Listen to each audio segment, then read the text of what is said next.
Hi everyone, welcome back to the Ask Marlon show, where we talk about real issues and questions that come from you guys. So I'm super excited to be here today. We have a bit of action-packed day with someone that's amazing. That one of my friends who's going to be gracing us with his presence. And just want to say, if you log into the live, just say, I'm live and where you are coming from. And also introduce yourself, like what location you're at. And if you want to know anything that's in, I think today we have a marketing guru. So any in that marketing and tech area, or technology business, in the areas of, I'll just put that slide up here. So topics that in management, business strategy, technology at work, or anything in those fields, I'm happy to answer. And if I don't, I will find someone who has the answers and get that to you. So that's the plan. So without delaying, what I'll do is bring up who it is. So you're going to be, talking to Joy today. So this is Joy Abdullah, who is a marketing expert who does strategy and all that stuff. So what I'll do is I'll let him introduce himself. Hi, Joy. Thanks for joining. Welcome, Welcome. Marlon. Thank you. Thank you so much for having me on Ask Marlon. It's a privilege and delighted to be here. And Yeah. what do I do? Very simple. You said it. All that stuff. That's what I do. Yeah. I really appreciate the accolade of being a expert slash guru, but I'll stay with all that stuff. I love that. Absolutely. So yeah, I think you're a very humble person, Joy. So so let's have a bit of a chat until I guess we have a few more live people watching, so that we can get some questions and answer anything that they have. So Joy, you live in Malaysia, right?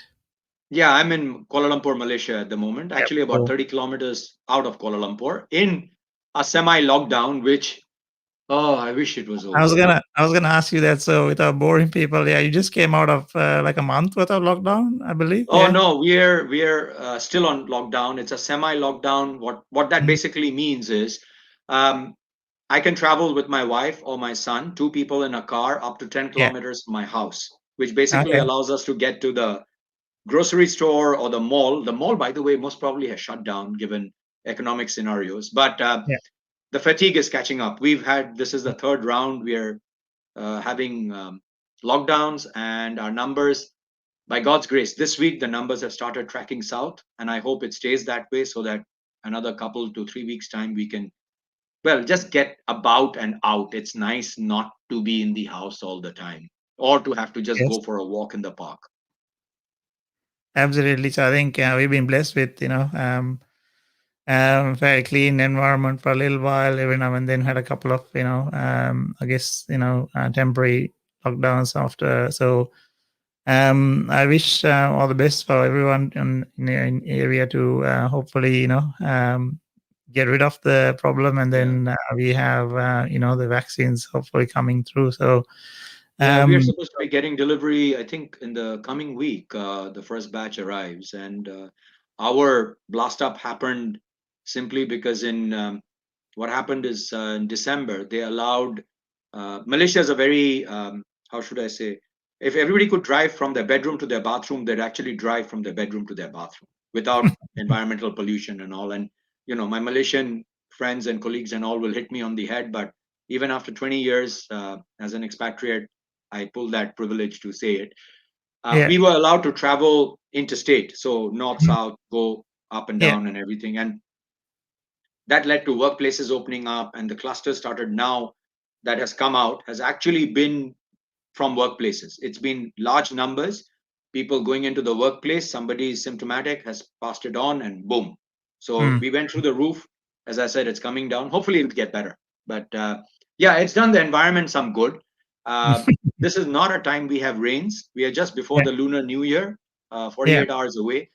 Yeah. And as I told you, I'm looking out of my window and it's raining. It's amazing at this moment. Yeah, we had some rain too. So I think, I mean, yeah, hopefully everything will be back to, as I said, scratch, and you can get on with what we're doing. So we had some questions while I think, hi, Devani. Thank you for watching, and happy to have you. So anyone else that's, I think, please say hello to Joy and myself. And then, so there are a couple of questions. I think first thing was maybe D, if you want to, bring one of the ones that we had from before Yeah, shoot, until shoot. we get some live Let's ones. do Yeah. this. So I'm just trying to think in this one here. I think there was a couple in the post you had done a couple of days back, or towards the Yeah, end of yeah, last week, I think. Yeah.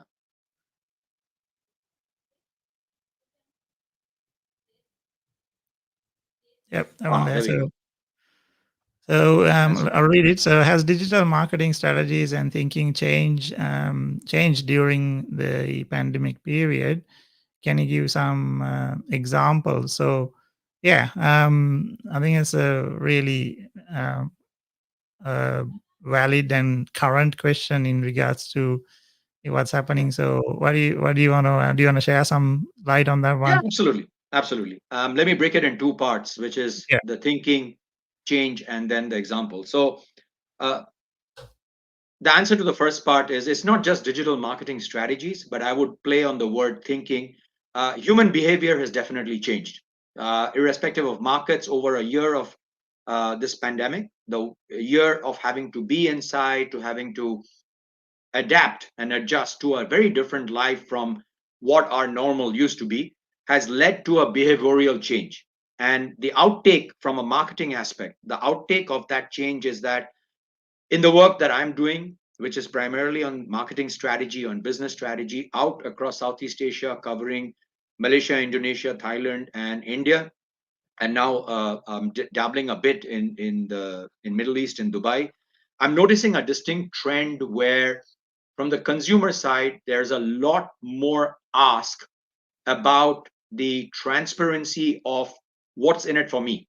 And I'm trying to make it very simple in the sense that consumers across segments, and I work primarily in a B2B service area, they are asking that, all right, I'm going to do business with you, but how does this value add to my business or my work? And shout out to Johan. Hi, Johan. Just saw you pop up on the screen there. So that's number one.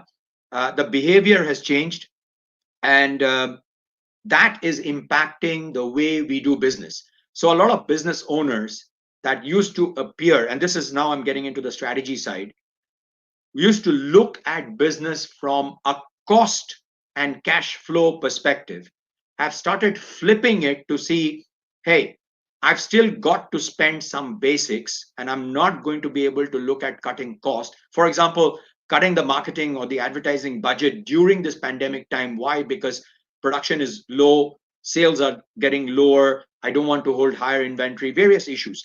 But instead of looking at it from a cost, they've actually turned around. Two of my clients have turned around, reached out to their community, and we did an email marketing campaign, and we did a social campaign through content, asking to say, look, we need to survive, we need to grow, we have a bandwidth which can help us go through for about 4 to 5 months, but how exactly can we support? And you'd be surprised.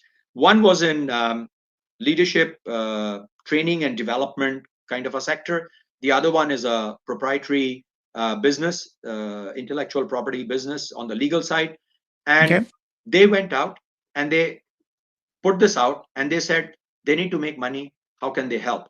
And both clients were actually driven to provide information on non-core service. And I'm trying to be mindful of my words because I have an NDA with both of them at the moment to Okay.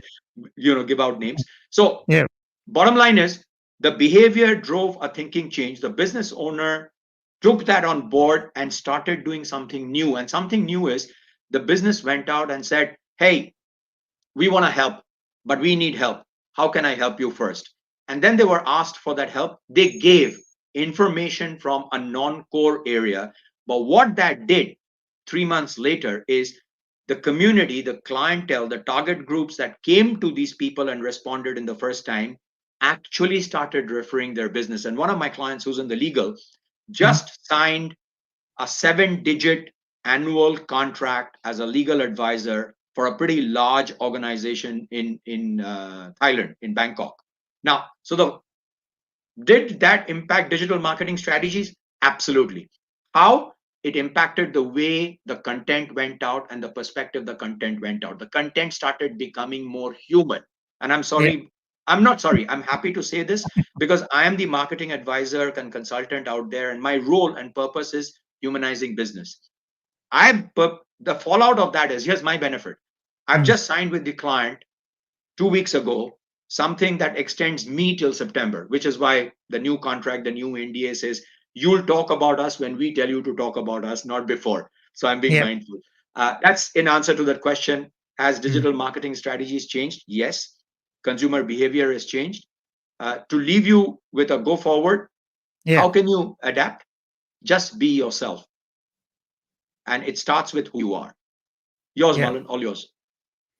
No, that's fantastic. I think, so just be yourself. And I was thinking, I was talking to one of my friends the other day, and just to continue that discussion, right? So, so a couple of people, so 𝐷𝗫𝐻𝐸, welcome, Sobia, Mervin, and Sandamini. I think there are few of you saying, so thank you very much for participation. Shoot questions on there, so we'll pop it up on the screen and then hopefully go through it. And if we don't have time, we'll come back and answer them. That's the point here. So, so when you say just be yourself, I think a lot of the world's organizations going through agile and real time. So that sort of comes back to I don't know if you're a spiritual person or a religious person, it'll be like being in the now. So the now is the important part, right? So if, even for marketing, online business, so this whole period I think has elevated the real need to really take into account what you have available now. So if you're putting content out there, it has to be relevant today, not yesterday, not in the future. And then tomorrow becomes the future anyway. So it just keeps rolling. So the idea is to keep giving. I think that's fantastic, and those examples are really good. So Dee, what do we have else? Can you put one more thing in there? So just to take that line of thought, Marlon, while you're bringing up the next query, you see, be yourself is a common phraseology that is being used, and one of the things in this is what I do. I actually create employee personal branding as advocacy, which adds to the service brand communicating. So what does it do in a nutshell? It's a human being, a personal brand, communicating transparently and building trust for not just the personal brand, but also for the service brand. And this is the behavior that has come forth through the pandemic now. Be yourself. As I always say, I wish I had the superpower of foresight. You know what? As we go through life, we get hindsight. And we are in today. We start learning, oh, this could have been much better. So you get hindsight. Now, if you had foresight, i.e. the action you're going to take today is going to cause that consequence or that reaction or that impact, imagine the insight you're going to get. So I always say that to be in the now, to create the insight, bring your hindsight, understand what your recipient, whether you're in business, whether you're doing interpersonal communication, what does that person want? Put yourself as best as you can in his or her shoes. Very hard, but try, understand the personality, understand the receiving channel. How do they want the content? Because we are different types of learners, and then communicate. And you're absolutely right, Marlon. The life of a piece of communication, I use the word communication instead of content interchangeably. It's literally 24 hours. It's here and now. We go to bed, we wake up, it's a different mindset. It's a different mindset because it's a new day. But, so you've got to be fresh altogether. Let's take the next question. Very good. I think, bring it up here. Yeah, let's look at that. someone is starting out on an online coaching or teaching business, what steps should they start from apart from creating the course and material? Oh, brilliant. Sorry, at my end, I don't get to see the name. Yeah, Great sometimes. question. Go Yeah, ahead. sorry, Marlon, go ahead. No. Sometimes for some reason the LinkedIn, the technology doesn't pop the name in, and sometimes it works. So Yeah, please, whoever has put in this question, we'd appreciate if you could pop in your name in the comments box so we could yeah, address you by name. But yes, great question. Let me take a bash at it because, as I said, I'm currently managing learning and development and leadership training clients. So your course and your material, they're given, they're status quo. Forget about it. yeah, The first thing you do is 2 steps, please. Step number 1, why are you doing this? And to use a cliche, what's your why? Why are you on online coaching? It could be something as simple as, I'm seeing everybody do it. Maybe there's a lot of money to be made in it. I want to make money. That's a great why. yeah, Number 1. Number 2, what and how will your recipient, your target audience, a customer, your client you're going to get, how is that person going to become better? Or how is it going to add value to his or her life? Once you can answer these 2 questions very clearly and get a very clear idea of who your prospect is, yeah, then start communicating how what you do, your course and material, is actually going to change or add value. Change is again has become a bit of a, one of those words where we use it more like and, if, but, then. But you must communicate. You must know who you're communicating to, who needs it, and what is their actual need. So highlight in your communication the pain that you are taking away, the solution you are providing, and bring them gradually to a conversation to say, this is what my course does for you. Boom. Happy that I'm sure you're going to get it. I'm very sure. And please be consistent. Please don't put out a post on today's Wednesday and think that your people are going to line up at your website and you're going to have clients for next Monday. No, you've got to plug away for at least 90 to 100 days consistently, whether you have one reaction, one comment, or zero, before people start getting to understand, hey, Joy's got something he's offering, might be worthwhile to take a look. So yeah, put it out that way. absolutely. And I If you'd think, like to have a separate session on this, I'm sorry, it's sales pitch. Happy to talk to you. And your personal brand needs to stand out to communicate why you're doing it. It needs to communicate how is it going to add value to the target audience. It's going to have a very clear target audience. And the best way I can highlight this is, please go into my LinkedIn profile and take a look. You'll see where I work, who do I work with, why do I work with them. And in my experience section for my company, it clearly gives the sectors that I work with. yeah. So I Hope that think, helps. thank you, Joy. So I think just to add to that is, so you said, number one, why are you doing, Yeah. the course? What is the benefit and the, purpose of the other person, or the client, or the one who's going to be doing the training going to benefit from? And I would say that's the value proposition that you need to bring out in when you communicate that, in the way that you put it out Absolutely. in a website or a lead page or whatever it is. So as I said, Joy definitely is the expert in that communication component, designing it and putting it out there. So hey, Janali, hope you're well. So I think let's go to one of the other ones. Yeah, just remember one thing: when it's online and you're offering a service, there's a tremendous amount of online fatigue. You could call it digital fatigue. Please understand that we are between a laptop, couple of screens, and a mobile. Some of us use 2 screens. I use a big screen to look at my worksheets, and I use a laptop for my LinkedIn work, and I use a mobile.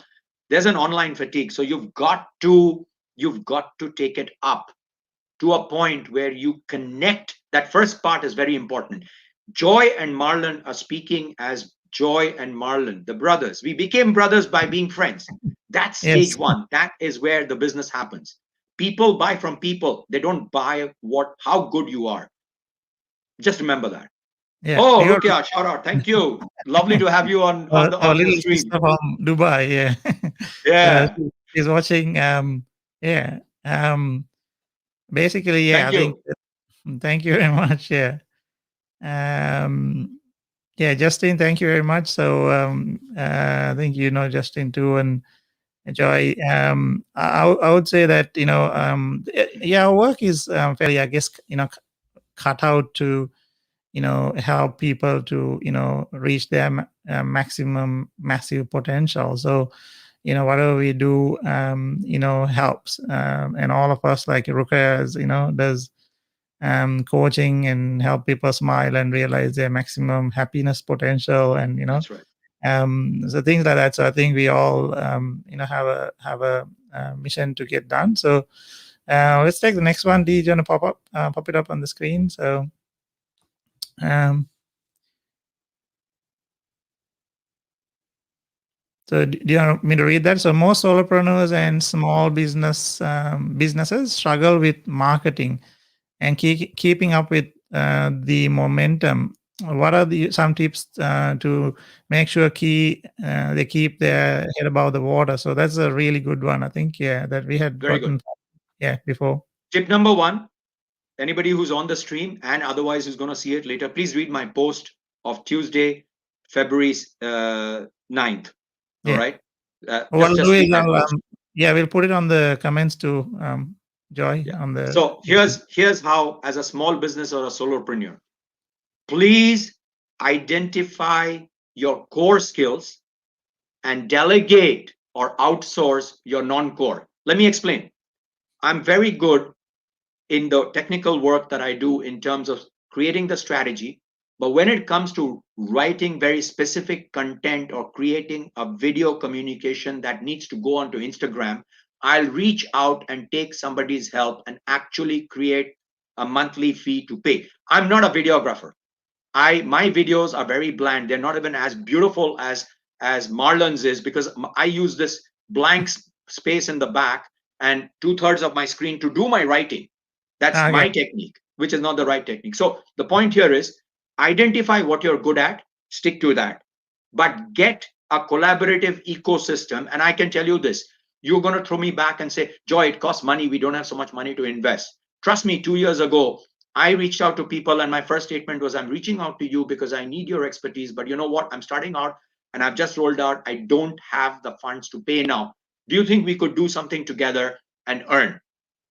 I can guarantee you 7 to 8 out of 10 times you're going to have people helping, because everybody likes to have a finger in a pie. And of course, if things don't work out in a couple of months, people will split. But try it. Now, and the last part, if you lose momentum, consistency, persistence, and patience, CPP. I tried to do a CPA, it didn't happen. Consistency, persistence, and patience. These are 3 hallmarks for your business to really fly. You've got to be patient because it takes 9 months for a child to be born. It takes 7 years for a bamboo tree to bring out a shoot. If you don't give yourself at least a year in business, sorry, you're not cutting yourself some slack. 2, focus on your core.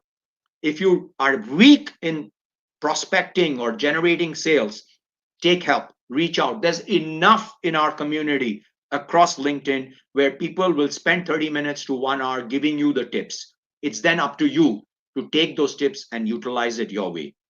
Number 3, be consistent.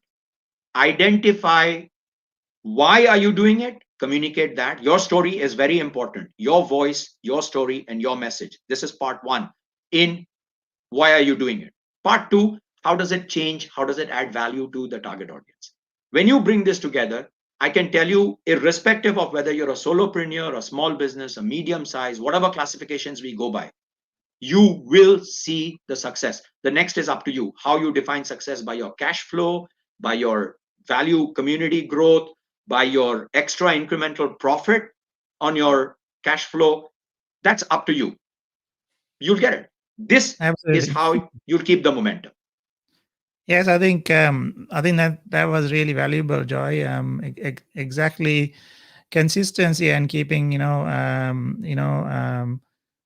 momentum on doing what you're doing. So one of the biggest, I think, issues with solopreneurs and small businesses that I feel that that I've seen happen is that where do you, like, if you look at like 10 things, you become like the deer in the headlight.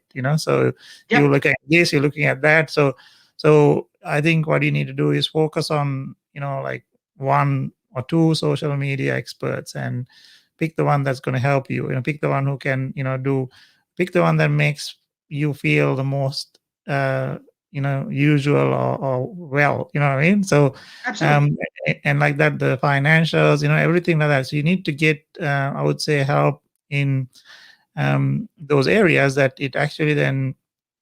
Hi, Rooney. Hi. There are a couple of guys, Zara. So thank you for joining and chatting. So yeah, definitely with the and the last thing there is that if you don't ask, you won't get. So Absolutely. you Absolutely. you have to reach out, and you'll be surprised how many people, like even Joy and people like myself, will give you a hand. You know what I mean? So Yeah. humans are really wonderful souls, and most of them will help. And especially in this time, I think I've seen so much of groups and hand holding. So yeah, I think thank you very much. That's a fantastic I think set of answers. Hopefully you can get some when you watch this back, and mm, I love this question. I love this. I love this question. I love this question. Marlon, read it out before you jump in and give the actual technology. I have one sentence to add. Go ahead. I love this yeah. question. What is the latest hype in the marketing technologies, and so go That's ahead. my Roy. statement is this. Hype is actually, see, hyperbole is the technology. The Yeah. more in law they have a saying that if you spin a lie 1,000 times, it becomes the truth. And I'm not going to give the most recent case and example that probably many of us are reading and seeing on mainstream media and other news and everything, but hype doesn't work. Hype today, after the pandemic, a year later, and I'll stick by this statement, people, and Marlon mentioned this, Mm. somehow or the other we have connected to something that is more meaningful within us, that has made us ask this question, that what do I really prioritize and value in my life? And somehow or the other, hype is not one of those things, and I'll put it under the label of truth is coming forward. So if you're going to go for the next shiny object syndrome, there's tons of bling that is out there where technology is concerned. What's out on a Monday is dead on a Saturday. Just remember that. Please evaluate your technology use from the benefit you want out of that technology for yourself, your business, as well as for your community, your client, and then invest in that technology. I think Rukia just put up a very nice statement out there. Yeah. Yeah, I think jack of all trades, master of, yeah. So I don't know. I think That's you the cannot hype. be, yeah. You have to pick the, whatever currently, yeah, what's currently working, and stick to it, and it'll change.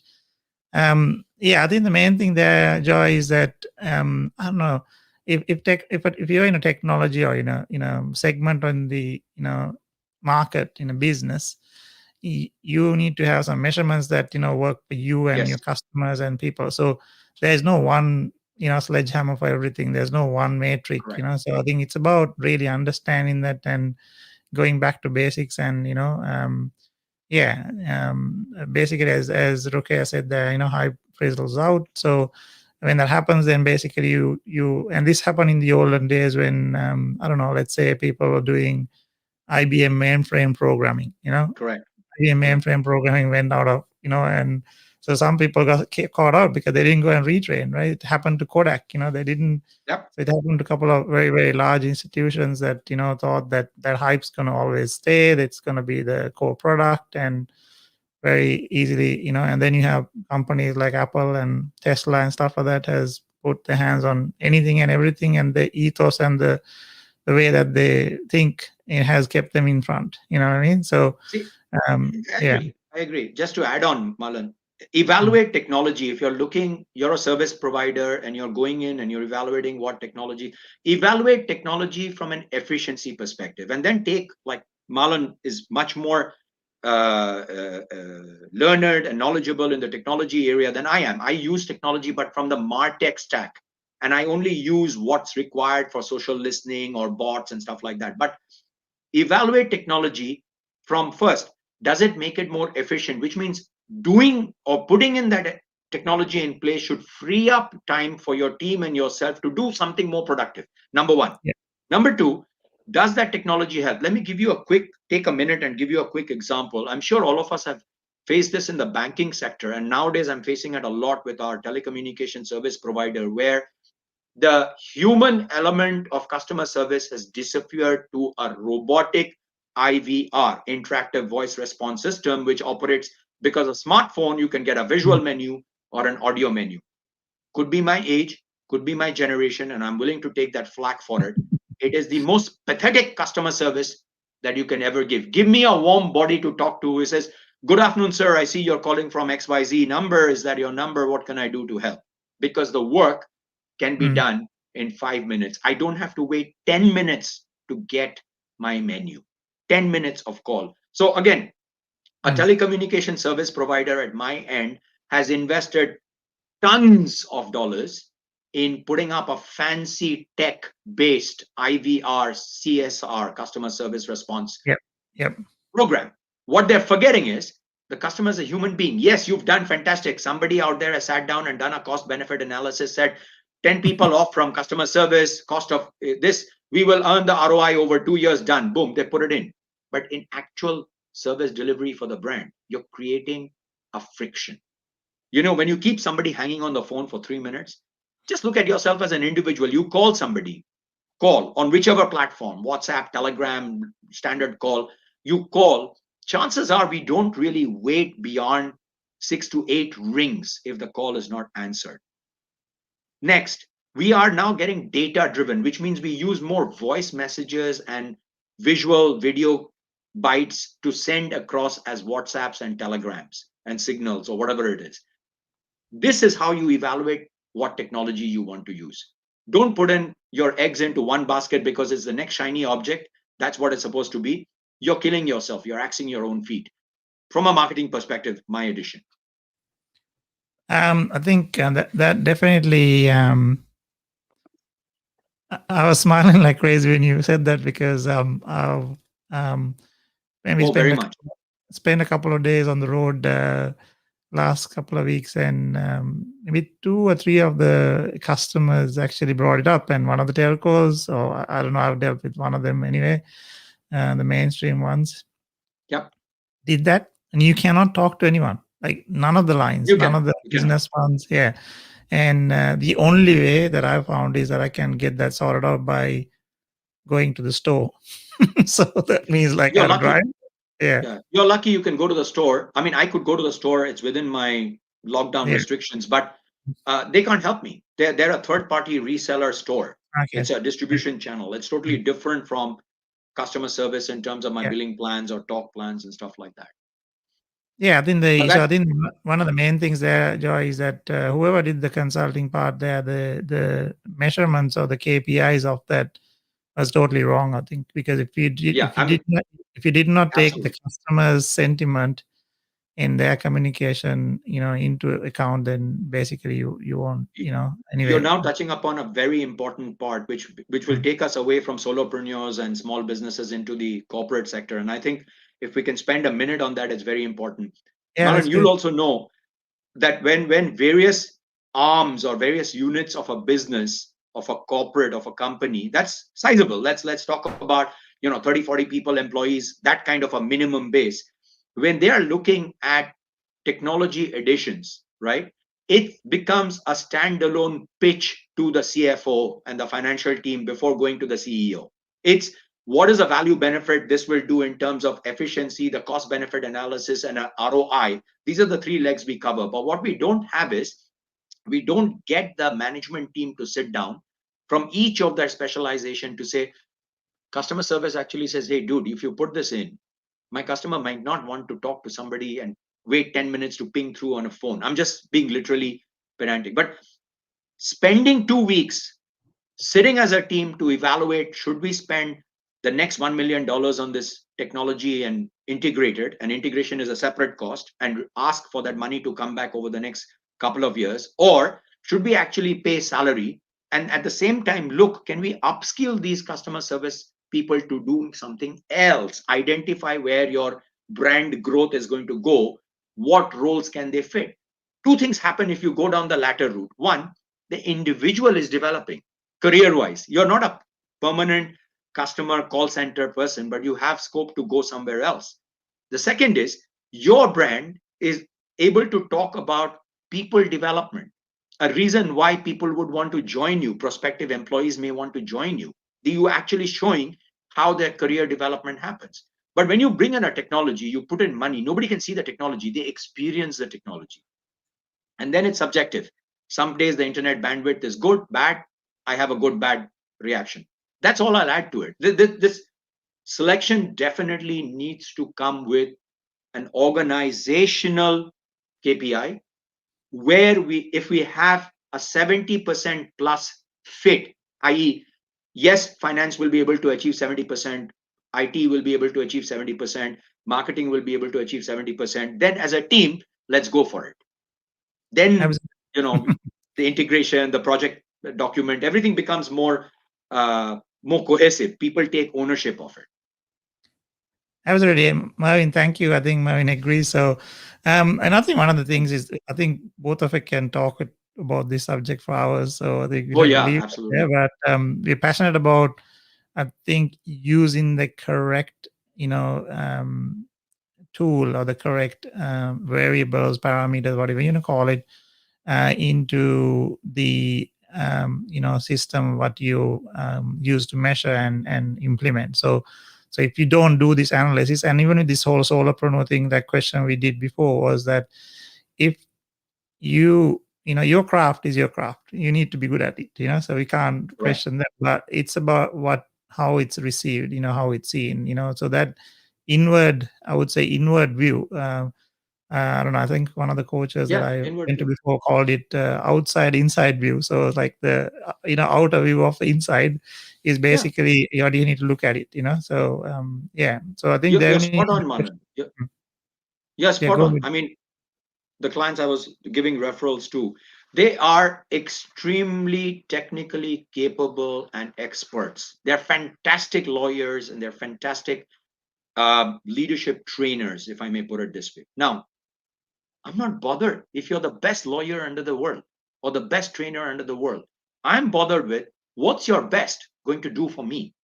So my going into them was, look, start looking at your business from the eyes of your prospect. Now that starts with, do you know who your prospect is? It's not everybody.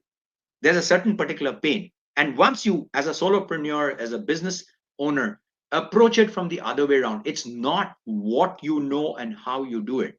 It's how can you solve their pain, their problem, and give them a solution first that comes up. That's your door. That's your content going in, connecting, because you need to have that engagement first. The engagement creates likability and familiarity. And then, hey, I like what Marlon puts out on his live shows. I'm going to ask Marlon about this tech. He's got the authority. Why? Because you're talking on side of you, your personal brand is talking on that pillar. You talk, you engage, business happens. I think, can we take a question? Do we need brought up? It's a very nice question. Sorry, I love that topic. So before we run out of time, I know. Okay, go ahead. Yeah, we'll keep it going. Yeah. Divini, great question. And let me try and give you a view on this. First and foremost, marketing and company image. Who is responsible for the marketing as well as the image of a company? It's the people in the company. So what they say about you when you're not in the room, to use that quote, is what matters, right? So what employees are talking about the company in their Facebook and in their Twitter and in their personal social media feed is then impacting that bit that you wrote in the second part, talent attraction. Because a lot of people who might want to work for the organization are saying, oh, oops, this doesn't look to be the right kind of culture. this person has been bitching about the boss or whatever. So does it impact? Yes. Marketing and company image comes from the employee engagement and the employee advocacy and the leadership that's present in a company. When you take all of these three, the leadership sets the tone for the culture. Culture, if you don't plan for it, is like a weed. It is there, it's growing, you don't realize it, you have a culture. And your culture could be lackadaisical, highly efficient, super toxic. You've not done anything, it's just formed. It grows. So it's better to be intentional about culture, to put down how you care for people, how you grow the people, how you value add to your employees, why do they love working there, how are they adding to the community. And I could go on and on and on, that's my area. But it's the behavior of the leadership by example of their action with their team that then spills out as employee advocacy, i.e. content on personal social media, that impacts the image of the company where talent is concerned.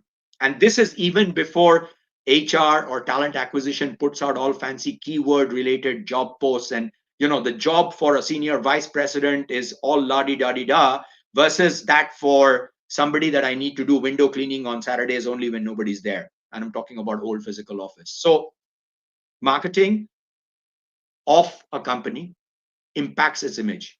Employee advocacy, the talk that employees and leadership has, not just the spokesperson part, but the general content that they provide outside, impacts talent acquisition. Hope that's helpful. Thank you. I think that's a very important, I guess, Rukia is asking you, can you share your thoughts on measuring impact? Yeah, we can do that. You want to take that, John? Absolutely. Yeah, I'm happy to take that, Rukia. Thank you for asking me. This is straight up my street. Create impact and influence is what I talk about, what I ask my clients, and I help my clients to do in their marketing. What is the impact? The impact is very simply, when you drill it down, it's a piece of content that creates engagement. Now let's bifurcate engagement the way we know it. So you have somebody clicking like, support, love on your content versus somebody saying, Marlon, this was really nice. It resonated with me. I'd like to do a little bit more. That third line, I'd like to do a little bit more, probably will come out in 3 or 4 after they've seen 3 or 4 interactions. But that's impact. Yeah. Now, you could put a number to it by saying, I'm putting out this content. My target audience pool is 1,000. I'd like to get 100 people in a span of 30 days to come to that third level of engagement. Then I move that group, that 100 people, over to an inquiry management, or how do I talk to them out of social media, through email marketing, through WhatsApp marketing, through Telegram group. Create a community. That's one simple way of doing impact. The second way of impact, you give something. So you have a free giveaway, a PDF, DIY, whatever it is. Look at the number of downloads you get. I'll give you an example. Last year, I was running a collaborative small business marketing tips. And in December 2019, my partner and I decided we are going to target 25 downloads of a simple 20 tips book, ebook. We started it on 16th of December. We ended it on 5th of January 2020. We had 67 downloads. I'm still proud of it. But let me also point out, did I get a single piece of business out of that? 0. Business measured as paid fees contract. But here's the value. The brand still resonates. We went 3 times of our target. So impact, you have to be very clear how you want to measure it, and you can measure the impact. But once you create it, automatically influence flows. And this is where CPP, consistency, persistence, and patient, plays. The more you do, the more you're consistent, the more you're adding to your foundation. Yeah. It'll only bring you return in time. Yeah. So that's awesome. Yeah, I call it value. So, I use the word, obviously value sometimes has a return in a way that it's financial or whatever it is, but most of the time value creates value, so it may not be tangible in the way that you can cash it out, but it could be in brand image, you know what I mean? So And if you take value away, then it creates a negative impact. So it has the same Correct. reverse effect, So we'll I leave mean, that. it's a sorry, Marlon. It's a bit about just switching one thing in your mind. We go into business, or we, as an employee, we doing an activity. You're looking at always the dollar value that activity has to generate. If you can remove that dollar value and look at the relationship value, and if you can identify and put down the relationship value, and I can tell you because I work with clients doing this, it takes a good 14 days, a fortnight, 10 working days of continuous discussions to arrive with, how do I describe? It's not the value proposition, it's the relationship value descriptor. That I work with Marlon, I interact with Marlon because of, and that's that fill in the blank becomes that value I get from Marlon. Maybe the tech expertise, maybe something. But once you have that pinned down, let me tell you, your communication in your marketing and your internal communications will become crystal. There will be absolute clarity. And when you have clarity, boom, you're on the button. Yep. Absolutely. Thank you. So I think, Joy, you definitely has a lot of, in-depth knowledge on, these things. Not only like, the marketing and communication part, but, you worked in very large organizations, very, consulting view and operational view ones. And so I think to have a balance of that definitely is very powerful, so you definitely can help people in a very impactful way as Ruqayyah asked that question. So I think, thank you, Ruqayyah. You've been fantastic. I need to get you on this one maybe next time or something like that. Yeah, thanks for all the questions, guys and team helping out. So yeah, I think we also tried a new time at 5 p.m. Sydney, because I think the previous time was clashing. So try a couple of things. This is our third live session from memory. So Joy, just want to really say thank you so much for your presence and your knowledge and things. So what I'll do is next time, if you have anyone asking marketing questions, I'll dial you in, Send them my way. Send them my way. No problem. No problem. Yeah. But thank you, Marlon. Thank you for having me. It's an honor. We started at 5 p.m. because that's 2 p.m. I'm 3 hours behind you. So it's been a pleasure. It's been absolutely some great questions and delightful live. Absolutely. Please keep it going. And we'll put Joy's profile details all on he's on LinkedIn. Tag him on all the posts so that you can get in touch with Joy. And if you have any questions there, please feel free to ask him. And if there's opportunity for him to help you, professionally in your organization or in your content marketing strategies, I think definitely he'll be happy to help you. So so we got a couple of other ones. So I think people are saying thank you very much on the feed. So Joy, fantastic. Until next time, I'll say bye to you now. And thank you. Soon. Thank you, Joy. Pleasure.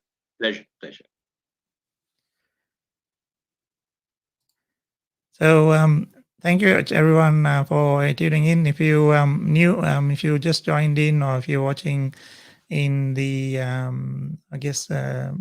recorded session, not in the live, please put a comment saying that it's in the reshare in the not the live session. So I think so what I'll do is next is that I just want to talk about a few things and introduce a couple of my buddies as shout out. So what I'll do is first we'll bring up one of my friends who actually is did significant work on LinkedIn. It's basically Anna McAfee. So Anna is basically lives in Australia. So she is the original founder of the longest running LinkedIn, I would say, campaign ever. So she actually started up the LinkedIn Live, LinkedIn Local, sorry, not LinkedIn Live, LinkedIn Local program from Coffs Harbour in New South Wales. She went and met up a couple of friends, and then she was like, part of that program, made it grow to all over the world, to I think hundreds of countries, and there were like so many different events. So Anna does a lot of community work, and she trains people on LinkedIn, and written a book about the how she changed the world on the LinkedIn local story. So say hello to her, and obviously she doesn't know that I'm shouting out, so she would find out when she watches this. Anna, hi, and thank you so much for all the support and everything that you do for everyone. So the next one I was gonna bring up here is, let me bring him up on the computer here.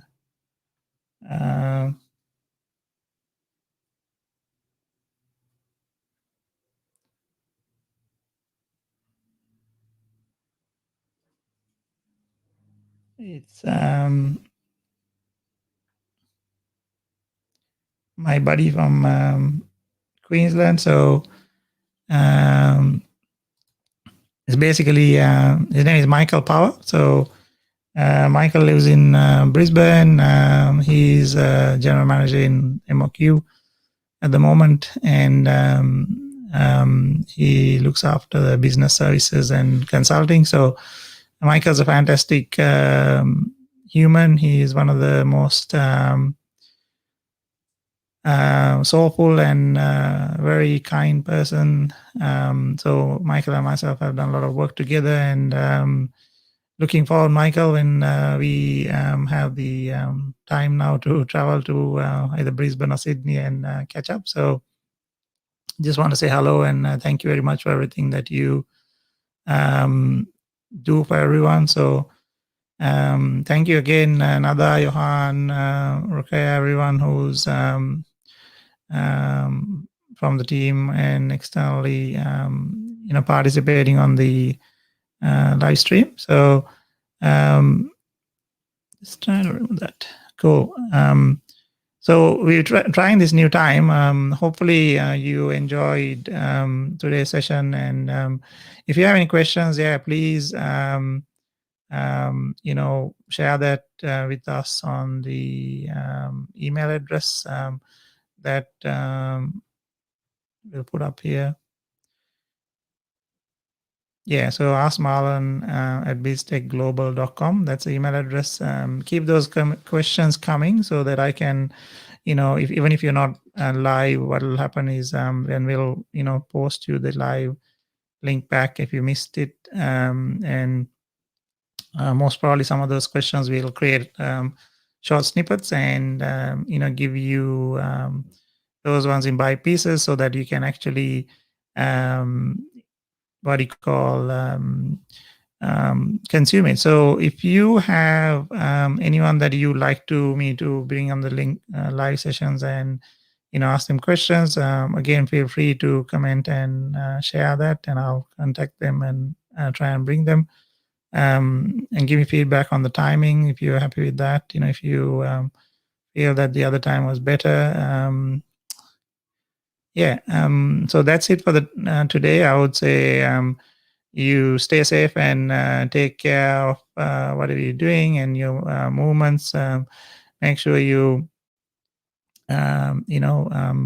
look after your people around you and have